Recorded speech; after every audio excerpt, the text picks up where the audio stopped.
Abigail Wilson. Gabby. All right, she's about to. Oh, okay.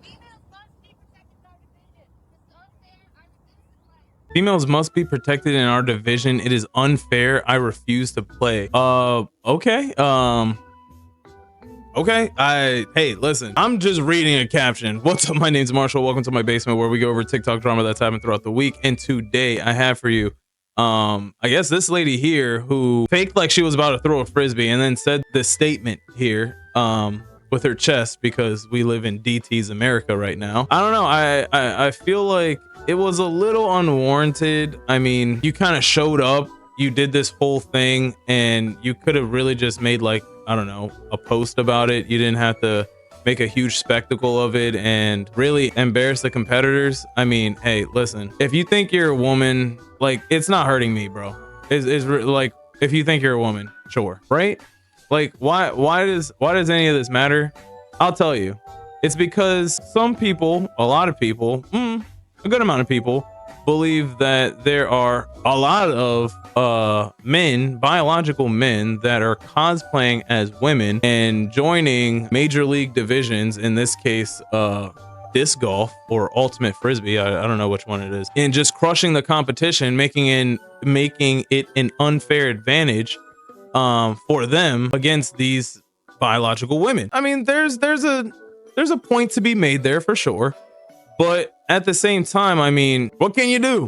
What can you do? I mean, can major league sports really eradicate transgenderism or transgender men or women from competing in sports against the biological counterpart? I will say this. There is a very small ratio of biological women who are transgender competing in men's major league sports or sports in general. Again, there is a point to be made there. Maybe, I don't know, maybe we make up a transgender league. If the NBA and WNBA don't allow transgender people to play sports, I don't see why the people of the transgender community just make their own league and exclude biological men and women, and only those who identify as transgender can play. I don't know why they don't do that. I think that would be a very interesting league. I think that would catch the attention, because then you got like, it's basically like co-ed, but then like, you know how things start off in like the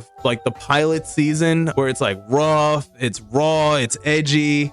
You know, there might not be like too many refs. Imagine like a dude that looks like Shaq, like just bodying some 4'4" tall like woman that looks like Steve Nash, or even like a woman that's as tall as Caitlin Clark. You know what I mean? Like, just like bodying them and then like putting it on their head. You know what I mean? I think that'd be interesting. I think that'd be interesting and entertaining. But I digress. This isn't about that. I wanted to show this and then take a look at this individual named Natalie Ryan, who apparently people are taking out her identity as a transgender and just saying that she's a man playing in a woman's sport to get attention and views, I guess. I don't know. And to get medals, I guess. I don't know. But why would anybody do that? I have a hard time believing that somebody would just like cosplay as a transgender just to win like medals in a sport. I don't know why anybody would do that. Hey, maybe I'm the crazy one. Let me know in the comments. Anyway. Yeah.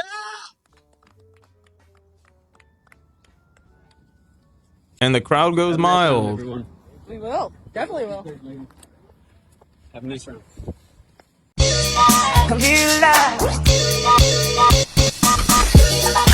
So that's Natalie Ryan, and the comments here are just ruthless. First one, that dude has an arm on him. Well done, sir. Not even trying to be a girl. Dude launched that frisbee. He needs to get laid. Jesus Christ, man. 89 likes for that? Is that really necessary? Why another man is competing in a woman's sport? Like, I don't think that's cause to put hands on somebody else.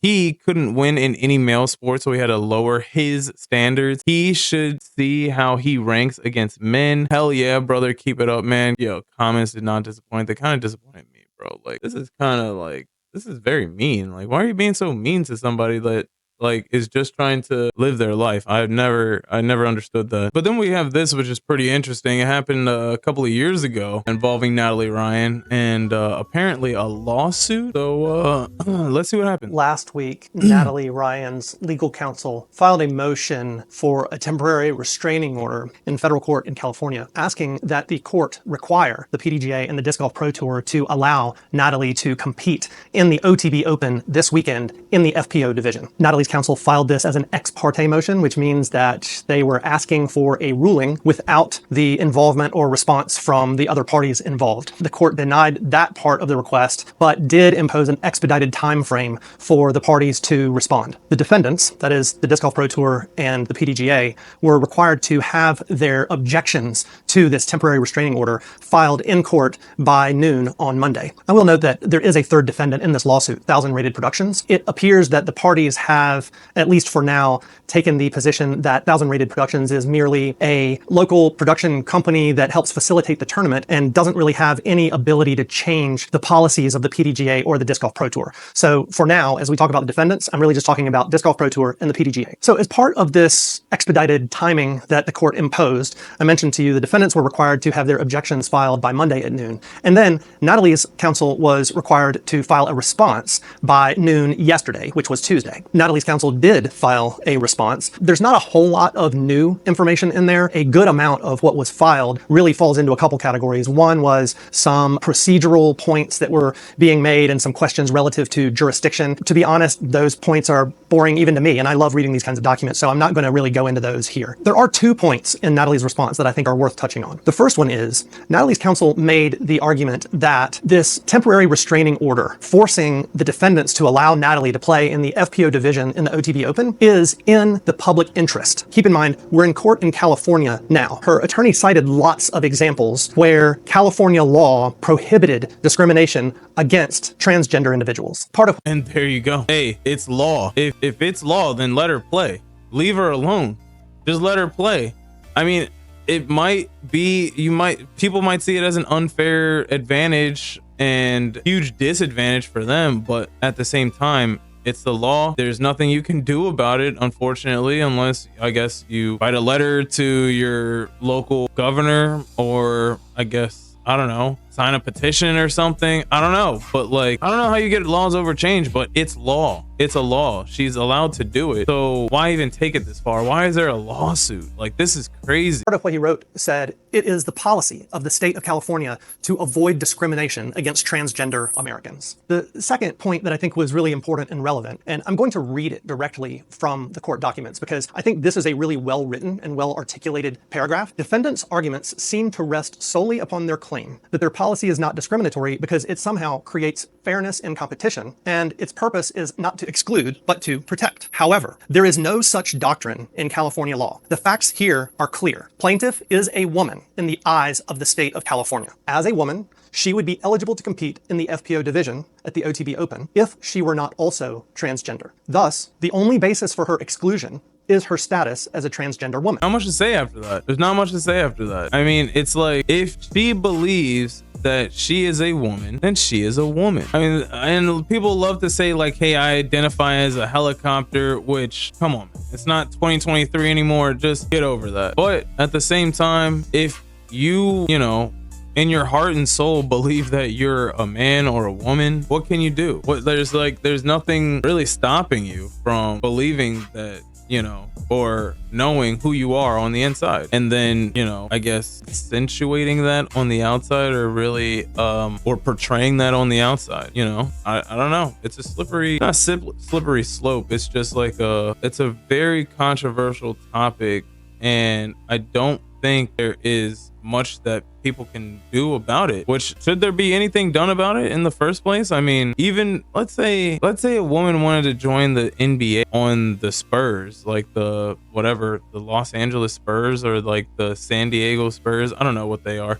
but any California like male team like MLB or the NBA, like, is that possible? If they're good enough, is that possible to be like, if they're good enough to be like, it's already like a lottery win if to get selected on a major league team in the first place. So like, imagine if you were like a woman who was like selected and past all the other men. Like, that's kind of crazy. That's actually kind of crazy. Is there anything stopping that from happening, or like vice versa for like the WNBA or softball leagues? There's not too many women major league sports, are there? Soccer. Is there anything stopping a man from joining a California major league soccer league? I don't know. Something to think about, right? This is the very definition of discrimination. Now, whether you agree with the policy or not, I think that is a pretty persuasively written paragraph. If the court buys into that argument that I just articulated in that one paragraph that was written by Natalie's lawyer, I think Natalie has a chance of succeeding on this temporary restraining order motion that would allow her to play in the OTB Open and the FPO division. There is a hearing on this matter in just a few hours in federal court in California. I know that there will be many touring FPO players attending the hearing. I mean, hey, she's still kicking 2 years later, so.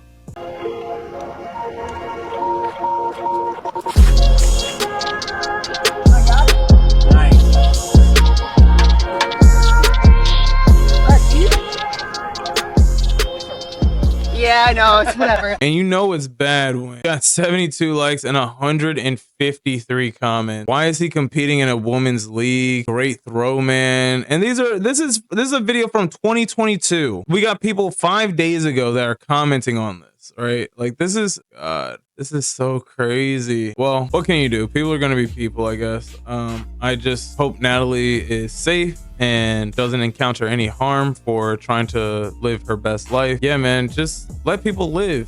Like if you can't beat them, join them. You know what I mean? Thank you for watching. I'll see you next time. Comment Basement Dweller Gremlin if you made it all the way to the end. Peace.